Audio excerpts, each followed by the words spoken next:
이번 강의에서는 퍼펜디큘러 R 모드에서 구각부의 석션을 후킹한 모드에 대해서 살펴보겠습니다. 20번 때 팔라탈 애스펙트에서의 오클루잘 프랩을 보면 오른쪽 구각부에 석션을 걸고 접근합니다. 석션을 쥐지 않기 때문에 자유로워진 왼손은 미러 리트랙션으로 조금 더 시야를 방해하는 것이 없도록 보조합니다. 전치부를 할 때는 왼손이 자유로워지면 이 미러 리트랙션보다는 옵트라 게이트의 윙을 세워서 물튀김을 방지했다면 소구치부, 대구치부로 갈수록 물튀김이 있을 가능성은 적고 환자의 구각에 의한 시야 확보가 더 어렵기 때문에 미러 리트랙션에 좀 더 비중을 실어주는 차이가 있습니다. 오른손이 맨텀에서 레스트를 얻고 핸드피스는 오랄 오리파이스에 대해서 더 수직으로 접근하게 됩니다.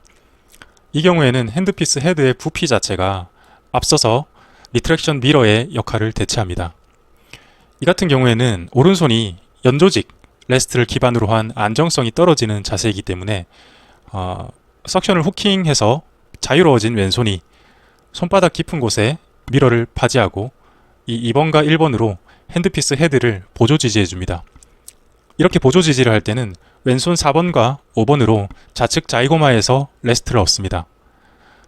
평상시에는 왼손이 레스트를 얻지 못하는 상태이기 때문에 이 왼손으로 환자의 코나 혹은 눈을 압박하지 않도록 주의합니다. 이제 팔라탈과 메지얼 디스탈 인전면의 프랩을 보겠습니다. 인전면의 시야 확보를 위해서 환자 목은 살짝 오른쪽으로 회전합니다. 석션은 오른쪽 구각에 겁니다. 오른손은 10번대 소구치부에서 레스트를 얻고 자유로운 왼손은 4번과 5번이 자이고마에서 1차 레스트를 얻고 1번으로 옵트라 게이트 윙에서 2차 레스트를 얻고 2번으로는 핸드피스 헤드를 보조 지지를 합니다. 영상을 한번 보겠습니다. 이런 식으로 핸드피스 헤드의 보조 지지를 이용해서 안정성을 강화한 후에 프랩을 이어갑니다. 이 사진은 앞서 설명한 왼손의 핸드피스의 2차 지지의 순간을 나타냅니다.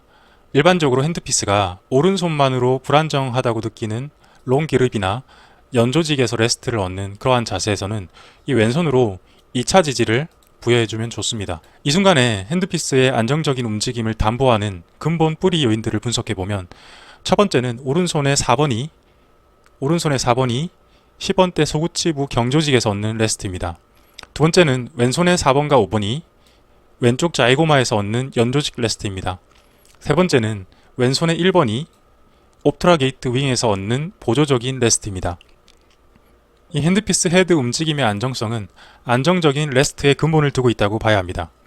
따라서 하나의 레스트, 특히 연조직에 의지하는 레스트가 불안하다고 느껴지면 상황에 맞는 창의성을 발휘해서 2차, 3차 레스트를 통해 보조적인 핸드피스 지지를 얻어내면 좋습니다. 다음은 퍼펜디큘러 R 정렬에서 석션을 후킹한 모드를 가정하고 버칼과 그 인전면의 프랩에 대해서 가정해 봅시다. 근데 이 그림을 상상해 보면 그 정렬 모드, 퍼펜디큘러 R 정렬 모드 자체가 버칼면의 시야 확보와 접근성 확보에 적당하지 않고 불편하다는 것을 직관적으로 이해할 수 있습니다. 이 버칼과 그 인접한 면을 타겟 부위로 하는 경우에 있어서는 패러럴 정렬이나 퍼펜디큘러 정렬 중에서 왼쪽에서 접근하는 퍼펜디큘러 L 정렬이 더 적당하다 하겠습니다. 따라서 이 슬라이드는 다루지 않고 스킵하도록 하겠습니다. 이제 다음은 퍼펜디큘러 L 정렬에서 석션을 그래스핑한 경우를 살펴보겠습니다. 오클루절의 프랩부터 보겠습니다. 환자 헤드는 오른쪽으로 약간 회전하고 술자는 3시경에 위치합니다. 퍼펜디큘러 R이나 L 정렬에서는 다리를 벌리는 것보다는 모아주는 것이 공간 활용이 편안합니다. 한 번 더 언급하지만 어시스트 프리덴티스트리의 장점 중 하나가 어시스트가 없는 왼쪽 공간, 비어있는 공간을 창의적으로 더 잘 활용할 수 있다는 점입니다.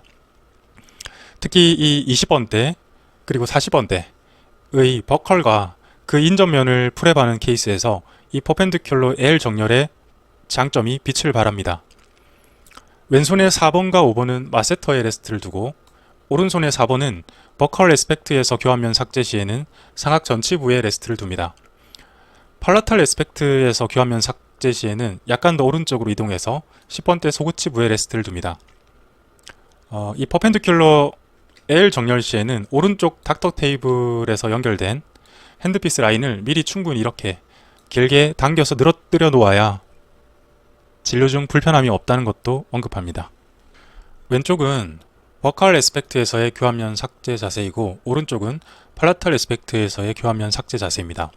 왼쪽은 상악 전치부에서 레스트를 얻는 것을 볼 수 있는데 만약 이 팔라탈 에스펙트에서의 교환면 삭제 시에도 똑같이 상악 전치부 이 포인트에서 레스트를 얻는다면 팔이나 손목, 손가락 등의 자세에 무리가 가게 됩니다.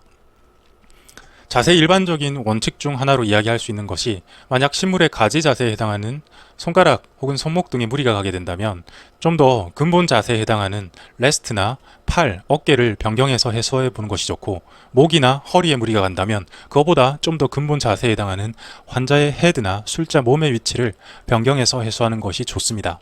뿌리에 해당하는 더 상위 자세의 문제가 있는데 그것을 가지에 해당하는 더 하위 자세에서 해결을 하려고 하면 몸에 무리가 가게 되는 것이 보통입니다.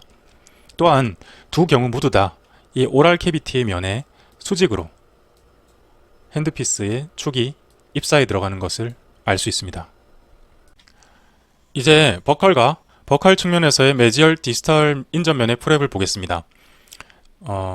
이 경우는 오클루잘 때와 거의 동일하지만 부코 디스탈 부위를 프랩할 때는 환자의 헤드를 조금 더 오른쪽으로 회전시켜야 디스탈 인접면 시야 확보에 도움이 됩니다.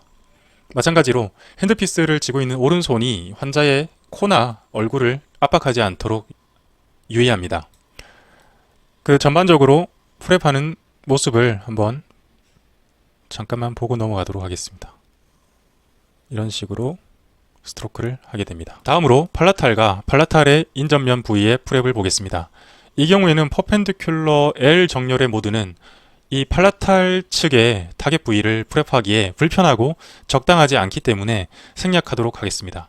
이 경우에는 패러럴이나 퍼펜디큘러 R 모드를 적용하는 것이 훨씬 더 적당합니다. 다음으로 퍼펜디큘러 L 정렬이면서 석션을 후킹하는 모드의 자세를 보겠습니다. 오클루잘 타겟 부위를 먼저 보면 환자의 헤드는 오른쪽으로 돌립니다. 술자의 위치는 세시경에 위치합니다. 석션은 오른쪽 구각에 위치합니다. 자유로운 왼손은 미러로 리트랙션을 돕습니다.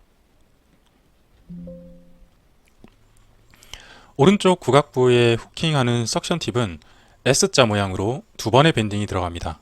몸통부의 첫 번째 밴딩은 아웃워드로, 말단부 팁의 두 번째 밴딩은 인워드로 향하는 것이 적당합니다. 버컬, 메지얼, 디스탈 부의 프랩을 보겠습니다. 이는 오클루잘 프랩 시와 거의 동일합니다. 디스탈의 프랩 시에는 조금 더 환자의 헤드를 오른쪽으로 돌리고 자유로운 왼손으로 미러 리트랙션을 조금 더 해주면 시야 확보에 도움이 됩니다. 영상을 한번 보고 넘어가겠습니다. 이렇게 디스탈 부를 프랩할 때는 미러 리트랙션을 조금 더 메지얼 부의 프랩보다는 해주는 것이 도움이 됩니다. 환자의 헤드가 오른쪽으로 돌아갔기 때문에 석션이 알아서 오른쪽에 고인 물을 흡입해줍니다. 반복해서 언급하지만 이 퍼펜디큘러 L 정렬에서는 지금 이 영상과 같이 미리 핸드피스 라인을 충분히 당겨 놓아야 나중에 실제 타겟 부위에 접근할 때 줄의 장력으로 인해서 걸리적거리지 않습니다. 자, 이 영상은 소구치의 버커 메지얼 인접면 타겟 부위를 프랩하는 장면입니다. 시야의 확보, 다른 인접 조직의 보호의 확보, 접근의 확보 등 외과 원칙이 비교적 잘 갖춰져 있습니다. 다만 여기에서 조금 아쉬운 부분은 빨간색 선 표시처럼 미러 리트랙션을 하고 있는 왼손의 손목이 바깥으로 많이 꺾여 있다는 점입니다. 이러한 자세를 스태틱하게 오래 유지하게 되면 손목의 건강에 좋지는 않습니다. 여러가지 외과 원칙 중에 페인 프리 포스처러지의 요소가 불완전한 것인데 이러한 자세 요소의 단점을 어떻게 해결할까요? 지금까지 강의를 잘 따라오셨다면 스스로 해결법을 생각해낼 수 있습니다. 맞습니다. 바로 좀 더 근본 레벨, 상위 레벨의 자세 요소를 수정함으로써 하위 레벨의 자세 요소의 결함을 해결할 수 있다는 것을 지금까지 거듭 설명했습니다. 이 경우에는 술자 몸의 위치를 약간 반시계 방향으로 돌려줌으로써 시야 확보 등을 트레이드 오프 하지 않으면서 왼손 손목의 꺾임을 약간 줄여줄 수 있을 것으로 보입니다. 다음은 24번 소구치의 팔라탈과 팔라탈 에스펙트에서의 인접면의 프랩을 살펴보겠습니다. 잠깐만 상상해 보시면 그림이 그려지지만 팔라탈과 인접면을 퍼펜디큘러 L 정렬해서 풀해하는 것은 여러가지 기준에서 적당하지 않기 때문에 이 슬라이드는 스킵하도록 하겠습니다. 이는 패러럴과 퍼펜디큘러 R 모드에서 풀해하는 것이 적당합니다. 네, 이제 20번대 소구치부의 프랩에 대한 강의가 모두 끝났습니다. 전체 분량의 6분의 1 정도를 소화해냈는데 이 처음이 제일 낯설고 힘들다고 봅니다. 다음에 20번대 대구치부까지 한번 커버를 하고 나면 그 이후에 40번대, 10번대, 30번대 이 전치부, 소구치부, 대구치부 영역도 거의 동일한 원리가 적용될 것이기 때문에 인내심을 가지고 포기하지 않기를 당부드립니다. 들어주셔서 감사합니다. 한 롤에 1,000원도 안 되는 테프론 테이프입니다. 적당히 뽑아줍니다. 약 20cm 정도. 두 번을 겹칩니다. 그러면 5cm쯤 되겠죠? 꼽니다. 베베 꼽니다. 양쪽으로 당기고 꼬는 것을 반복합니다. 더 이상 안 꼬여질 때까지 말이죠. 거의 다 되었군요. 이제는 가위질 타임. 잘 소독된 가위로 4에서 6mm 길이로 밖으로 튀어나가지 않도록 조심히 싹둑, 싹둑 3-4개 정도는 만들 수 있습니다. 가위로 잘린 양끝단은 뾰족하니 조물조물 마무리하면 짜잔! 테스트 해보죠. 홀에 잘 들어가지요? 참 쉽죠?